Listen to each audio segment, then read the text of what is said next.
Okay, this lesson is about solving special systems of linear equations. We're going to solve systems that can be classified. We're going to classify systems and determine the number of solutions. So there's some terminology that we need to understand here. First, we have systems with at least one solution are called consistent, right? If there's at least one, remember, at least one can mean one or more solutions. And a system that has no solution is called an inconsistent system. All right, so let's take a look at this example right here. We can solve this using any method we like. I am going to use substitution, which means I'm going to take this right here. I'm going to take this x minus 4 and plug it in for the y right here. So this becomes negative x plus, and right there where the y is, we're going to put in its place x minus 4, which is equal to 3. So you see what happens to these two x's right here? Negative x plus x makes 0, and we get 4 is equal to 3. Obviously, 4 is not equal to 3. This is not true. So therefore, this system has no solution, and it is classified as inconsistent. Okay, pretty easy. There's nothing else we could do with this. Okay, so let's take a look at a system that has infinitely many solutions. So again, we can solve this using any method we like. I am going to take this and plug it in right down there where that y is. So let me bring this negative 3x down. This is minus 2. And we got plus, and instead of y right here, I'm going to put in its place 3x plus 2, which is equal to 0. So now when I go to combine like terms, we can see that these 3x's go away. Negative 3x plus 3x makes 0. And then we also have negative 2 plus 2. So actually this whole side right here becomes 0, which is equal to 0 on this side. 0 is equal to 0. This is true. So therefore, this system is consistent, right? It has infinitely many solutions. Right. Some more terminology that we need to know moving forward here, and that is a system that is independent has exactly one solution. It's important to know right there, exactly one solution. Normally, how I try to get people to remember this is that independence, obviously, one, right? Independent by yourself. So, and that kind of should help you remember one right there. A dependent system has infinitely many solutions. So this is the terminology that we talked about at the beginning of this lesson, and that is that a consistent system has at least one solution. Remember, at least one can be one or more. So you could actually have a system that is consistent and then also be independent, right? And remember, this means that there is exactly one solution, and then this consistent system could be dependent, which means infinitely many solutions. So there's three possibilities. We can have consistent dependent. We could have consistent dependent, or we could have consistent independent. Inconsistent over here is kind of by itself. If a system isn't consistent, that's it. There's just no solution to it. Okay. So let's take a look at the next example here. We got to classify the system here and give the number of solutions. So classification is what we just did up here, right? It's consistent independent, consistent dependent, and or inconsistent. Those are our three possibilities. So again, we can choose any method you like to solve this, to find out how many solutions there are. I am going to use substitution. Let me add 1/3 x.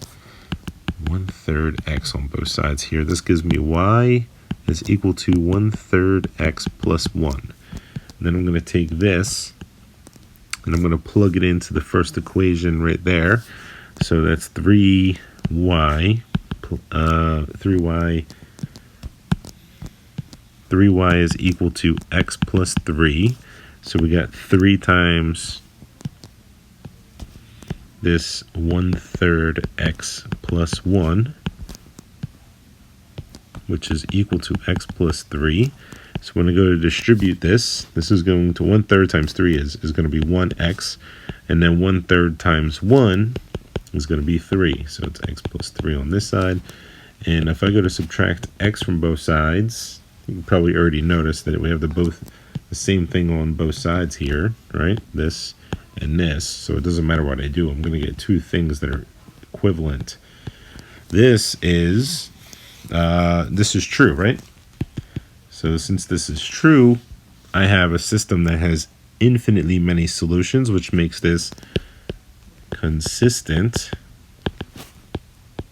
dependent.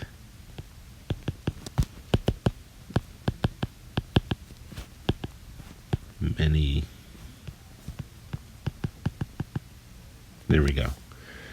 Infinitely many solutions. Consistent dependent is the classification, and this gives the number of solutions. It's done. All right, let's take a look at the next example over here. So remember, you can solve this using any method you like. I'm going to, again, solve this using substitution, which means I need to isolate this variable, and I'm going to do that by dividing by -1. That makes this 4 become negative. It makes this y become negative, and now I have x by itself. And now that I know what x is, equal to, I could take this and plug it into the first equation here.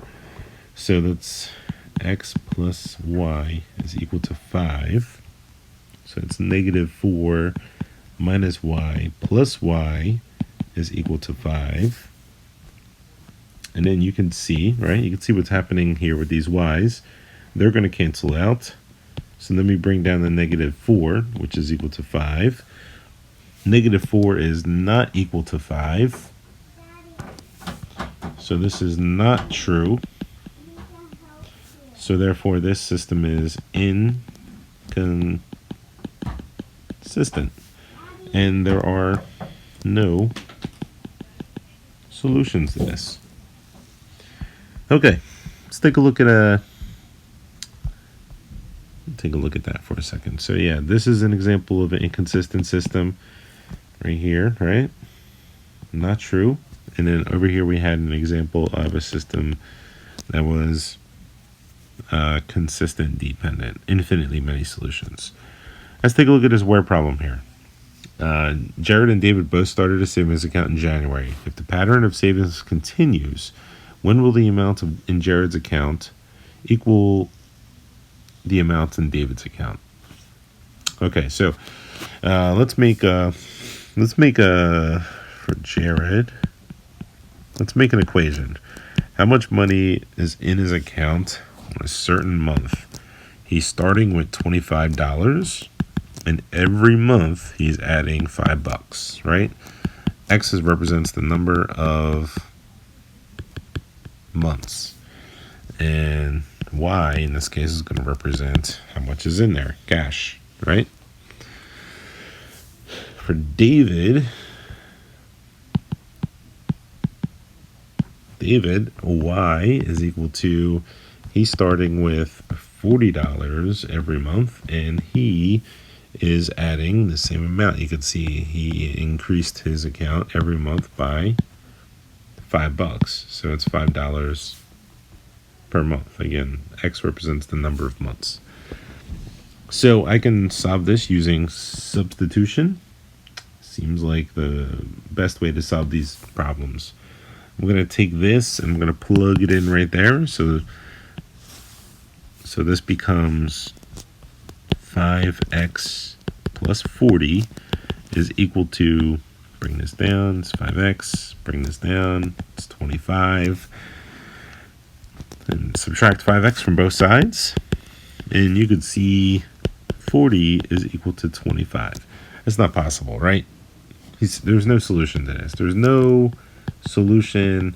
And you could probably use some common sense and see, like, okay, Jared's starting off with $25, David's starting off at 40, and they're both adding $5 every month. There's no way Jared will ever be able to catch up with David.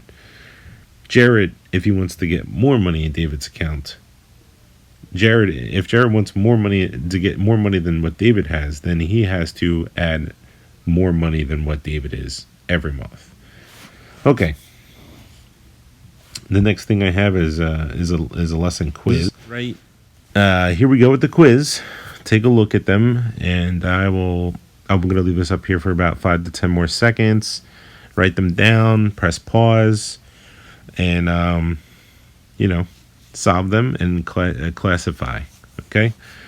Consistent, independent, consistent, dependent, or inconsistent.